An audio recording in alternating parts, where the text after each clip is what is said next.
J'en avais un petit peu marre de manger des gâteaux d'anniversaire. Je suis devenue le gâteau, la grosse meringue. Ça fait très bizarre puisqu'aujourd'hui, avec 3 jours d'avance techniquement, ça fait 10 ans que j'ai posté ma première vidéo sur YouTube et qu'on est là. Ça me paraît énorme et au final tellement peu, tellement c'est passé mais vite quoi. J'ai commencé, j'avais 18 ans, aujourd'hui j'en ai 28. Je suis pas assise exactement au même endroit, mais je suis toujours assise derrière une caméra. Enfin devant la caméra du coup. En fait ce que vous savez pas, c'est que j'ai pas commencé il y a 10 ans avec le nom Ayo Coralie. J'avais commencé 2 ans avant avec mes cheveux rouges, je portais pas encore de lentilles, mes grosses lunettes, avec une grande couverture zèbre accrochée au mur pour avoir un fond de vidéo zébré. Et je postais des petites vidéos comme ça, malheureusement qui ont toutes été supprimées. J'ai vraiment tout supprimé. C'était sur la même chaîne que vous regardez actuellement. J'avais tout supprimé parce qu'en fait j'avais vraiment pas confiance en moi. Et à ce moment-là je portais encore un appareil dentaire. Mes dents ça a toujours été un gros complexe pendant toute mon adolescence. J'ai eu des gros retards dentaires, j'ai eu des dents, enfin j'ai des dents qui n'existent pas. Donc j'avais vraiment une dentition particulière. Gros manque de confiance en moi, j'avais beaucoup de mal à me regarder. J'avais tout supprimé. On oublie ce faux départ parce que vraiment il y a que moi qui m'en rappelle. J'avais peut-être 3 vues par vidéo. Donc moi, ma mère et ma soeur. Sauf que ça me trottait toujours dans la tête et je m'étais dit je reviendrai quand je me sentirais de le faire. 2 ans après, je me suis enfin relancée, renommant ma chaîne Ayo Coralie. Sachez qu'on n'est pas passé loin d'autre chose. Sur Instagram à l'époque je m'appelais Ayo_Miyuki. Je regrette pas d'avoir changé pour Ayo Coralie en dernière minute. À ce moment-là, je viens juste d'avoir 18 ans. Ça fait quelques mois que j'ai plus mon appareil dentaire. C'était mon anniversaire juste avant, donc j'avais demandé un petit peu d'argent à mes proches. Et donc je me rappelle aller chez Darty. Je vais acheter ma petite caméra. Je rentre chez moi et je filme ma première vidéo chez ma mère, littéralement sous mon lit. Et je poste ma première vraie vidéo sur YouTube. À ce moment-là, je pensais pas du tout fonctionner sur YouTube, rester 10 ans. Mais c'est vrai que quand tu postes une vidéo, c'est un peu frustrant que personne ne regarde. Je cherchais pas forcément d'attention, mais je suis quelqu'un qui aime bien essayer plein de choses. J'ai toujours fait mes cheveux toute seule, mes colorations toute seule, mes ongles toute seule, le maquillage et tout. J'aime bien en fait essayer tout ce qui me plaît. Et je m'étais dit pourquoi pas juste faire des vidéos sur internet. Créer des vidéos, ça a l'air grave cool. Je fais des pubs sur Oh My Dolls et sur Sailor Fuku. Donc il se peut qu'en 2016, vous ayez reçu un message privé demandant d'aller voir ma chaîne et que vous me donniez votre avis. Par contre vraiment la pire idée, ne faites pas la même chose que moi, hein. C'est complètement con, c'est juste chiant. J'ai continué mes petites vidéos au fur et à mesure, donc j'étais au lycée, j'étais en terminale et je trouvais ça grave cool. C'était juste un petit peu gênant quand les gens au lycée captent que tu postes des vidéos sur YouTube. Encore aujourd'hui je pense que c'est moins gênant parce que genre tout le monde poste des vidéos sur TikTok, donc je pense qu'à l'école ça va, mais en 2016 c'était pas tout le monde non plus qui postait des vidéos sur les réseaux, donc c'était un petit peu gênant, mais en vrai ça allait. Et non, je trouvais ça cool parce que bon déjà le YouTube de 2016 était pas du tout le même qu'à l'heure actuelle. Je me retrouvais pas forcément dans beaucoup de comptes YouTube, genre que ce soit lifestyle, beauté, make-up, etc. Dans mon délire, mon style, etc. En France, franchement c'était assez restreint. Il y avait Emma Bossé avec ses cheveux rouges que j'aimais beaucoup, bon, pour le coup elle est québécoise. En France il y avait aussi Pastel, Wild Pastel Hair, j'adorais ses vidéos. Mais sinon c'est vrai que dans cette vibe un peu colorée, alternative et tout, il y avait pas grand monde quoi. Je regardais pas mal de vidéos anglophones de genre JS le maudit, Kelly Eden, j'aimais beaucoup avec les cheveux roses et tout, sa petite maison de poupée, Pixie Locks aussi. Mais en France, il y avait pas... C'était assez restreint quand même. Ouais, je pense que c'est les comptes qui m'inspiraient le plus et qui ont fait que je me suis lancée. Mais dans mes vidéos, j'avais une grosse insécurité par rapport au sujet. En fait, je trouvais ça beaucoup plus simple de parler de make-up, de cheveux, de machin, de parler de quelque chose d'assez futile et de palpable. Je suis quelqu'un de très introverti et à cette époque, j'avais un énorme complexe par rapport à ça. J'avais l'impression de jamais rien avoir à raconter. Donc je trouvais ça toujours beaucoup plus simple de parler de maquillage et d'objets plutôt que de parler de moi. C'est très compliqué de parler de soi sur internet, je vous promets. Je vais à la fac, je continue mes vidéos de temps en temps. Il y a vraiment pas grand monde qui me regarde, mais je trouve ça juste cool de filmer mes petits trucs, faire mes petits montages, et juste mon petit loisir, mon petit truc, faire des vidéos. C'était l'été, et puis je sais pas, j'avais envie de me raser les sourcils. Je voulais aller plus loin dans le maquillage, et puis je me disais putain mes sourcils ils sont vachement bas, je peux pas faire ce que je veux, c'est super chiant. À la base vraiment c'était une décision comme ça, je comptais même pas filmer vidéo, on s'en fout un petit peu de raser ses sourcils, enfin je veux dire, il y a plus intéressant sur internet quand même. Et puis je me dis bon, peut-être qu'il y a des gens qui le font et tout, qui pourront me donner des conseils, etc. C'est YouTube en fait, c'est juste un truc de partage. Je poste la vidéo comme ça, et là pour le coup cette vidéo a explosé. Et c'est juste hyper bizarre. Je commence à recevoir plein de commentaires, je vois qu'il y a plein de vues, il y a plein de likes, il y a surtout beaucoup de dislikes. Je comprends pas trop le pourquoi du comment. Ça explose et je me prends des insultes mais dans tous les sens. Je passe ma journée à scroller dans les commentaires, à supprimer des commentaires, à bloquer des gens. Et là je me dis mais c'est quoi ce délire en fait? Ça devenait vraiment n'importe quoi et je me faisais arraché la gueule. Moi je continue mes vidéos comme d'habitude, ça attire de plus en plus de gens, il y a de plus en plus de gens qui me regardent, qui trouvent ça sympa, et d'autres beaucoup moins. À ce moment là franchement, il y a des fois où c'était assez effrayant, je me faisais raid par des groupes de mascus qui venaient des forums 15-18, 18-25 de JVC, il y avait un gros youtubeur aussi qui avait react à ma vidéo sourcil et qui m'avait insulté tous les noms, etc. Je m'étais pris beaucoup de merde aussi de la part de sa commu. Je me suis fait harceler pendant bien 6 mois par un mec qui m'envoyait des messages, des commentaires sur toutes mes plateformes, 20 à 30 fois par jour, je passais mon temps à bloquer et supprimer des gens. Franchement c'était pas ouf cette période. J'ai l'impression que j'avais un peu une carapace, enfin comme ça un peu arrivé du jour au lendemain et que c'était un peu inattendu, j'ai pas forcément trop pris les choses à cœur, j'étais assez costaud parce que je réfléchissais pas trop non plus aux conséquences que ça pourrait avoir, ce qui se passait réellement, etc. J'étais assez blindée en vrai. Il y a l'été qui se passe, moi je termine mon année de fac et je sais juste pas quoi faire de ma vie. J'avais fait une année de fac un petit peu par défaut parce que ce que je voulais vraiment faire à la base, je voulais faire une école de maquillage mais je n'avais pas du tout les moyens. C'était pas possible pour moi de faire les études, les écoles que j'imaginais faire. Donc on arrive à la rentrée, c'est un petit peu tendu avec ma mère, moi je décide de travailler pour mettre de l'argent de côté et pour pouvoir me payer une école plus tard quand j'aurai assez économisé. Donc je poste mes CV partout, je vais à plein d'entretiens, machin, mais comme je fais rien d'autre à côté, bah je peux faire encore plus de vidéos. J'ai plus de fac, j'ai plus de lycée, j'ai plus rien.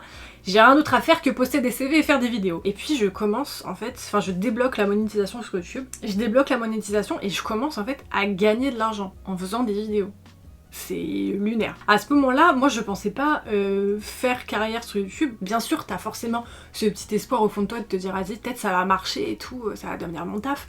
Mais c'était encore hyper flou. À l'époque, il y a déjà des gens qui gagnaient leur vie grâce au réseau, mais c'était pas autant que maintenant et c'était pas autant accepté et compris on va dire par les gens de manière générale. Moi je sais que ma famille ne comprenait pas en fait pourquoi je faisais des vidéos sur internet, enfin c'était un peu une perte de temps. Donc bref, je commence à gagner de l'argent de YouTube, alors au début c'était peut-être, j'en sais rien moi, 300-400 euros. Au fur et à mesure des mois ça augmente un petit peu. Directement ce que je fais, je ne dépense rien d'autre que de l'achat de matériel. Je me rappelle, je me suis acheté une caméra, le mois d'après je me suis acheté des éclairages, le mois encore d'après je me suis acheté un micro. Vraiment au fur et à mesure en fait que je recevais de l'argent, j'achetais du matériel pour que les vidéos soient plus agréables à regarder, que je puisse continuer à faire des vidéos dans de meilleures conditions. Même pas un an après, je crois que c'était quelques mois, peut-être 7-8 mois après avoir été monétisée pour la première fois. Je me dis bon, je suis quand même vachement à l'étroit chez ma maman, je filme sous mon lit, pour chaque vidéo je devais en fait créer le setup, donc mettre un fond, machin, sortir mes caméras, mes parapluies de lumière, etc. Nanana. Je devais tout sortir, filmer ma vidéo, tout remballer. À chaque fois je perdais un temps monstre pour pouvoir faire mes vidéos. À ce moment là j'ai 20 ans, c'est l'été 2018 et je décide de partir à la recherche d'un appartement. Bon, avec un dossier qui était pas favorable de ouf non plus, ça faisait 8 mois que je gagnais de l'argent avec les réseaux, donc je me fais recal par pas mal d'agences immobilières mais j'arrive à trouver un petit appart, pas très cher. Et là c'est la grande vie qui commence, la vraie era YouTube et ma vraie vie d'adulte indépendante qui commence. J'ai mon appart, j'ai décidé de prendre un chien, parce que c'était mon rêve depuis toute petite d'avoir un petit chien, et c'est parti en fait. Là j'ai une vraie pièce pour filmer, j'ai un vrai bureau, j'ai un vrai studio, j'ai une vraie pièce qui est dédiée littéralement à mon activité. Et là ça commence à devenir sérieux. Pour moi vraiment là à ce moment-là ça devient hyper sérieux, vraiment concret. J'ai de la chance en plus, on est en 2018, c'est le gros boom, c'est l'explosion du maquillage coloré, du maquillage excentrique, des cut crease arc-en-ciel, des overlines, liquid lipstick matte, de l'highlighter, barre de métal sur la joue.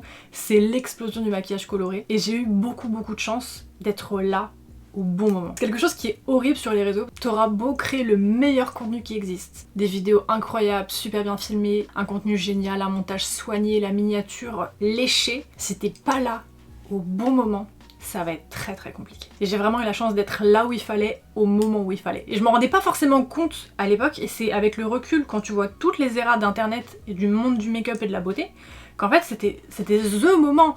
Ça aurait été 2 ans plus tôt, 2 ans plus tard, peut-être que ça aurait été mort en fait. Je me lève YouTube, je mange YouTube, je dors YouTube. Je me mets en fait une pression de malade. Je voulais prouver à ma famille que j'avais pris la bonne décision, que ça pouvait fonctionner, que je pouvais m'assumer. Je voulais prouver aussi aux gens sur internet, parce que les gens n'étaient pas toujours très tendres avec moi. Je nous ai pas mal rabaissé sur le fait que mon contenu était pas intéressant, que je me maquillais super mal, que j'étais pas professionnelle. Et je voulais juste me prouver à moi-même que juste je pouvais y arriver et que peut-être ça pouvait donner quelque chose. 2018-2019 pour moi c'était vraiment hyper intense, je me laissais pas le droit à l'erreur. Parce qu'avoir un buzz sur les réseaux c'est bien, mais c'est éphémère. C'est pas ça qui te crée une communauté, une pérennité dans ce que tu vas faire. 2018-2019 vraiment genre the era du make-up, vous savez, vous savez. Des vidéos dans tous les sens, c'était trop cool, je me transformais en n'importe quoi à chaque vidéo. C'était trop cool, c'était une era hyper créative et où vraiment j'ai compris que j'avais une chance de zinzin de pouvoir faire des trucs qui me font kiffer et gagner de l'argent. Mon loisir, c'est devenu mon travail. Bon, malheureusement, c'est là aussi que j'ai découvert des petits travers, on va dire, d'internet. Quand tu es visible, je me suis fait stalker pendant plusieurs mois par quelqu'un. Il y a des personnes qui me suivaient dans la rue. Il y a une marque qui est venue toquer chez moi absolument de nulle part. Pas ouf! Pas ouf,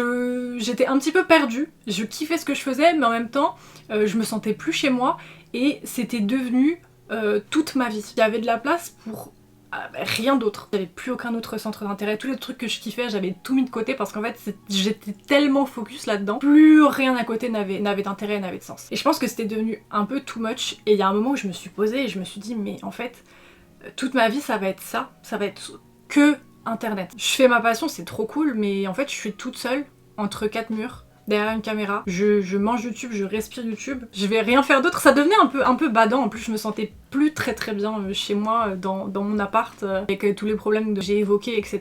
Et je commençais un petit peu à me sentir enfermée, et je me disais c'est soit je continue comme ça, soit il faut que ça change, il faut que je puisse m'ouvrir et faire et voir d'autres choses quoi. Bon bah c'était pas pour tout de suite, l'année d'après il y a eu le Covid et les confinements, donc...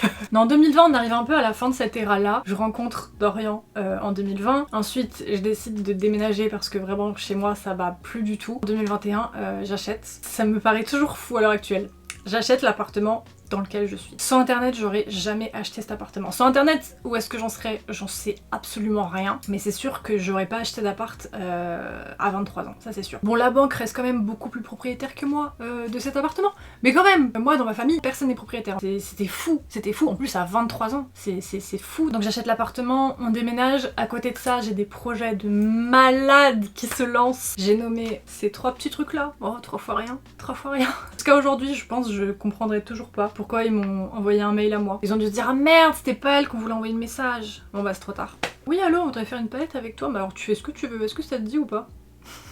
Et c'est ça qui aussi a rendu la chose beaucoup plus sérieuse et palpable, bah littéralement, c'est en fait de passer du virtuel, des vidéos, ça se touche pas dans une main des vidéos, vous voyez ce que je veux dire ou pas? Passer de ça à quelque chose de physique et de concret, genre il y a mon nom et ma tête, c'est fou. C'est fou. Première fois que je prends l'avion en plus. J'avais jamais pris l'avion de ma vie. Je prends l'avion pour la première fois de ma vie pour aller dans les locaux du Tibet. Mais c'était fou.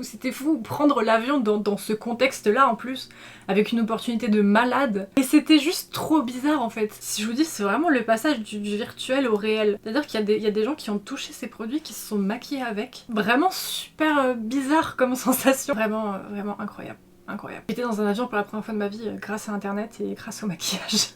C'est trop bizarre. Puis après avec Dodo, bah, on a voulu faire des voyages, mais pareil, en fait c'est des choses que je n'aurais jamais faites, je pense. Ou peut-être beaucoup plus tard dans ma vie, ou j'en sais rien, sans internet en fait. On était à Séoul, mais c'était mon rêve d'adolescente, c'était fou, on a fait des vlogs, c'était incroyable, c'était incroyable. Moi pendant toute mon adolescence, je me butais aux vidéos de Oulala Séoul, Amélie Nari, On Geek Station, enfin... Après on est parti genre à Las Vegas, mais c'est fou, c'est des choses que tu vois que dans les films. Enfin, ce qui est super bizarre, c'est que jamais de ma vie j'aurais pensé que toutes les choses qui me sont arrivées me sont arrivées. Je viens d'une famille très modeste, j'avais des rêves, j'avais pas d'ambition en fait. Et au fur et à mesure que toutes les choses se passent, j'ai pas l'impression de valider un goal ou un objectif, mais juste de concrétiser un rêve à chaque fois. Et c'est pour ça que c'est vraiment de l'ordre de l'irréel un petit peu. Aujourd'hui ça fait 10 ans que j'ai pris cette décision de poster une vidéo nulle sur internet pour voir, pour essayer. Et aujourd'hui c'est fou parce que je peux faire ce que j'aime, je m'ouvre vraiment de plus en plus. Et ce qui me faisait peur au début en fait, de pas être capable de vraiment parler de moi et de rester plus en surface, me permet de partager plus de choses, des choses dont j'aurais pas forcément osé parler, que j'aurais pas forcément osé montrer avant. J'essaie juste d'être plus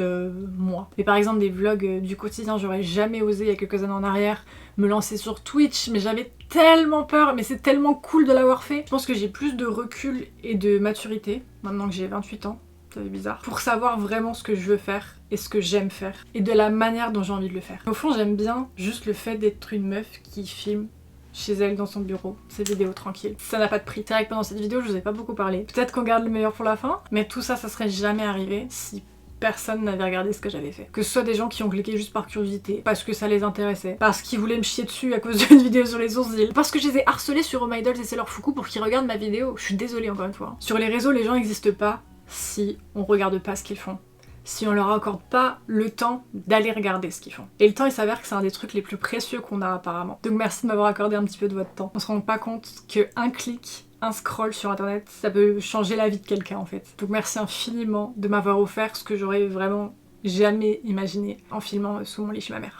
Si demain tout doit s'arrêter, que ce soit les plateformes qui n'existent plus ou alors moi qui décide de partir, je peux me dire que ça aura représenté 10 ans de ma vie. Et c'est quand même pas négligeable. J'ai l'air un petit peu con avec ma bougie là. En plus j'ai fait couler de la cire sur ma robe. Merci beaucoup pour ces 10 ans. De m'avoir apporté votre confiance et votre temps et d'avoir pu me faire vivre cette expérience incroyable. Et je pense qu'on peut peut-être se souhaiter 10 ans de plus. Ce serait pas mal. Peut-être ambitieux, mais pour quelqu'un de pas très ambitieux, je vais peut-être essayer de l'être pour une fois.